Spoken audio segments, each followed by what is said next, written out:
안녕하세요. 저는 올해 31살로 본래 취미로 역사, 상식 등을 주제로 영상을 제작하던 사람이었습니다.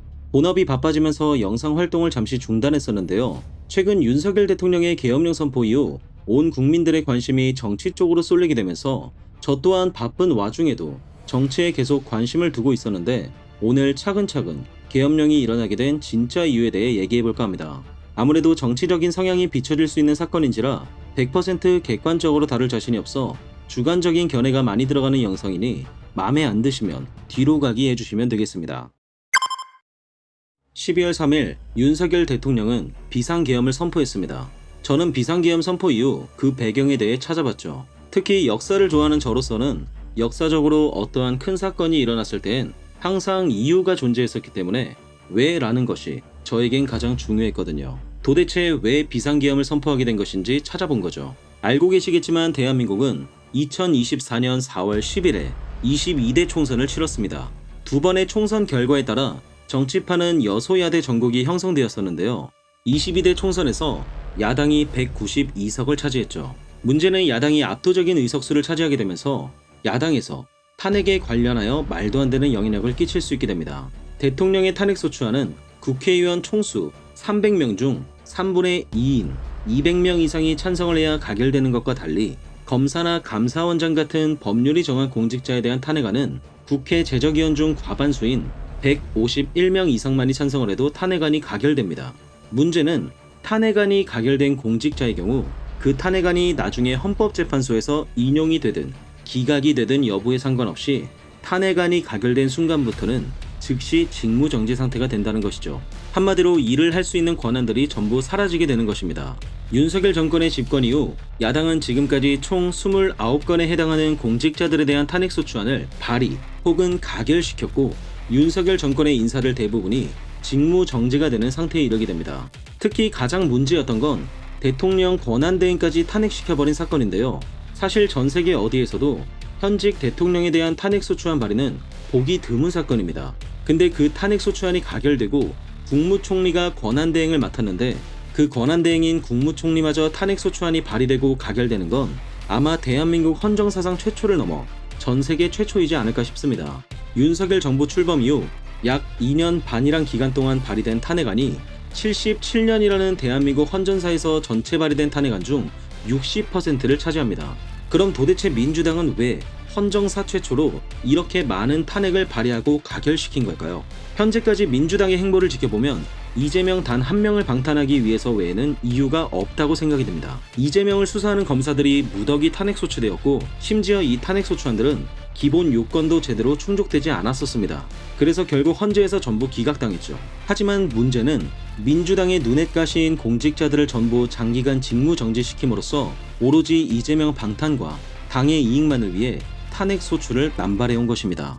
헌재에서 탄핵이 인용이 되던 기각이 되던 알 바는 없고 일단 시간을 버는 용도로 탄핵이란 중대한 권한을 사용한 것입니다. 이걸 증명하는 것이 12월 18일 이재명 대표를 수사하던 이창수 중앙지검장 등에 대한 탄핵 심판을 국회 측에서 변론 준비 기일에 불참해 3분 만에 종료되었었던 일이 있었죠. 탄핵 소추는 해놓고 헌재에서 뭘 하던 말던 신경도 안 쓰는 모습이었습니다. 이것은 명백한 직권남용이며 국가기관을 마비시키는 행동이었습니다. 이런 식으로 민주당은 윤석열 대통령의 관료들을 전부 탄핵시켜왔는데요. 쉽게 말해 그냥 대통령의 팔다리를 전부 잘라버린 거나 다름없었습니다. 하지만 이것만으로 계엄령을 선포했다고 하긴 무리가 있고 저는 윤석열 대통령이 정말 계엄령을 선포한 이유는 따로 있었다고 생각이 듭니다. 진짜 이유는 부정선거를 수사하기 위해서 선포했다고 생각이 되는데요. 실제로 윤석열 대통령의 대선 후보 시절 때 대선 캠프 내부 문건에 이미 부정선거 관련 의혹과 구체적인 사안들까지 적혀 있었던 걸 보면 이미 후보 시절부터 부정선거에 대한 의혹을 가지고 있었다고 볼 수 있습니다.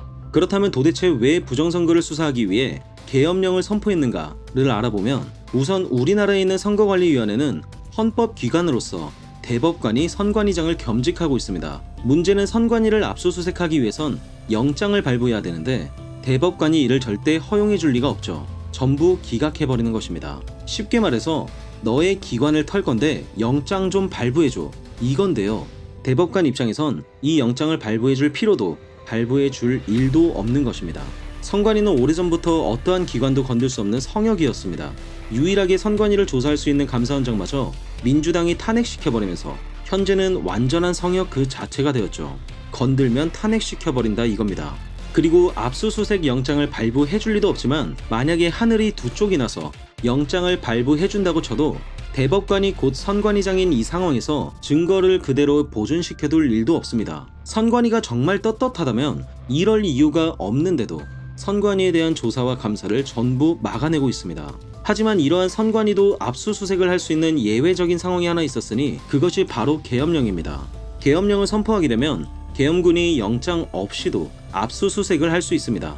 윤석열 대통령은 이를 위해서 본인의 최측근도 알아채지 못할 정도로 극도로 비밀리에 계엄령을 선포하였고 실제로 계엄이 선포된 지 3분 채 되지 않아 계엄군들이 선관위에 우선적으로 투입된 것이 확인되었습니다. 또한 국회로 간 계엄군의 숫자에 비해 선관위 쪽에 더 많은 병력이 투입되었고 국회로 간 계엄군은 무장하지 않았었으나 선관위로 간 계엄군은 전부 무장 투입되었었습니다.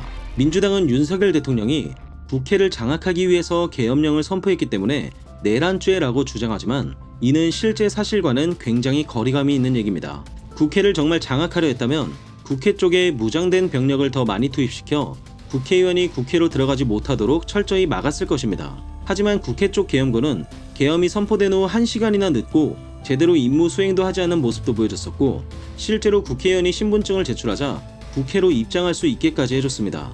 무장도 하지 않았었고 병력도 적었습니다. 심지어 국회에서 계엄 해제를 요구하자마자 윤석열 대통령은 바로 계엄을 해제했습니다. 이게 정말 국회를 찬탈하려는 시도로 보이시나요?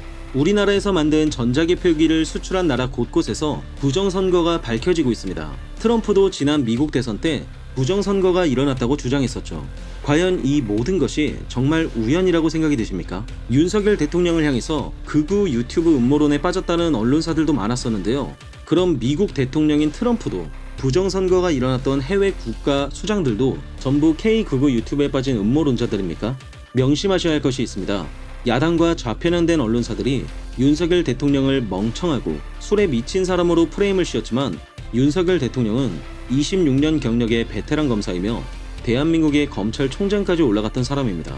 그런 사람이 음모론 하나로 증거도 하나 없이 계엄령을 선포하는 멍청이로 보이십니까? 부정선거는 국민의 주권을 침탈해 자유민주주의의 근간을 흔드는 엄청난 위법 행위입니다. 이 부정선거의 배후에는 반국가 세력들이 있다고 생각합니다. 전 세계 곳곳에서 중국발 간첩들이 대거 잡히고 있는데 심지어 유럽, 미국 같은 서방 선진 국가들도 예외가 아닙니다. 과연 중국 바로 아래에 있는 대한민국에 중국발 간첩이 없다고 확신하실 수 있습니까? 실제로 우리나라에서 간첩 행위를 하던 중국인이 잡혔었고 이 중국인은 우수 공산단원으로 정체가 밝혀졌었습니다. 문제는 우리나라 간첩법 처벌은 적국인 북한만을 규정하고 있기 때문에 적국이 아닌 일개 외국인인 이 중국인을 간첩으로 처벌할 수가 없습니다. 이 간첩법의 처벌 대상을 적국이 아닌 외국으로 바꾸자는 개정안에 반대했던 것도 민주당입니다. 특히 최근 윤석열 대통령에 대한 체포영장을 발부한 과정도 전부 모순 덩어리에 위법적이었습니다. 우선 첫 번째로 대통령은 불체포 특권이 있습니다. 내란죄 외환죄가 아닌 경우 현직 대통령은 임기가 끝나기 전까지 체포할 수가 없습니다. 두 번째로 공수처는 내란죄 수사권이 없습니다. 현직 대통령은 내란죄일 경우 체포가 가능하나 애초에 공수처에겐 내란죄 수사권이 없기 때문에 체포영장 발부 자체가 불가능합니다.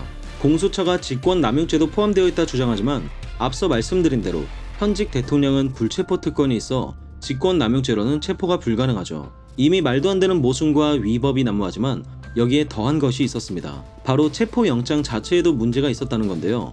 서울 서부지법이 지난달 31일 공수처가 청구한 대통령 관저수색 영장을 발부하며 형사소송법 110조와 111조 적용을 예외로 한다고 적시한 겁니다. 일개 판사가 감히 헌법 조항을 자기 마음대로 예외시킨다는 게 가당키나 한 건가요? 어떠한 그 누구도 법치주의 대한민국에선 법 위에 군림할 수는 없는 것입니다.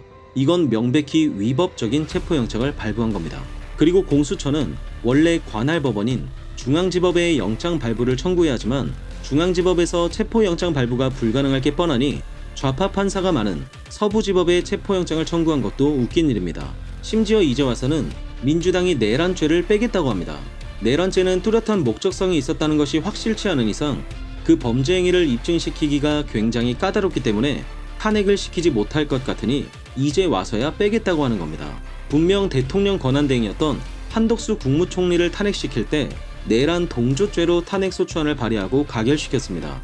민주당 의원들은 윤석열 대통령과 국무총리, 그 외 국민의힘 의원들을 전부 내란범, 내란 동조범들이라고 비판했었고 내란을 획책했다며 현수막도 걸어놨었습니다. 근데 이제 와서 내란죄를 빼겠다고 한다면 이것 자체가 국민들을 우롱하는 것 아니겠습니까? 이번 싸움은 좌우 싸움이 아닌 대한민국 대 반대한민국의 싸움입니다. 반국가 세력 배후에는 분명히 중국이 있고 지금까지의 행보를 보면 민주당이 앞장서서 대한민국을 무너뜨리려 하고 있습니다. 이미 몇십 년에 걸쳐 언론사와 행정부, 사법부 등을 반국가 세력들이 장악해왔으며 윤석열 대통령의 계엄령 선포가 아니었다면 대통령마저 탄핵당하고 이 나라는 완전히 공산당의 손아귀로 넘어갔을 것입니다. 저는 인민민주주의가 아닌 자유민주주의 대한민국에서 살아가고 싶습니다. 말도 안 되는 공산당 세력에 의해 많은 국민들이 선동되지 않게 만들고 싶습니다. 오랜만에 영상 제작하게 되어 두서도 없고 형편도 없었으나 많은 분들이 보실 수 있게 주변에 공유해 주시면 감사하겠습니다. 영상 끝까지 시청해 주셔서 감사합니다.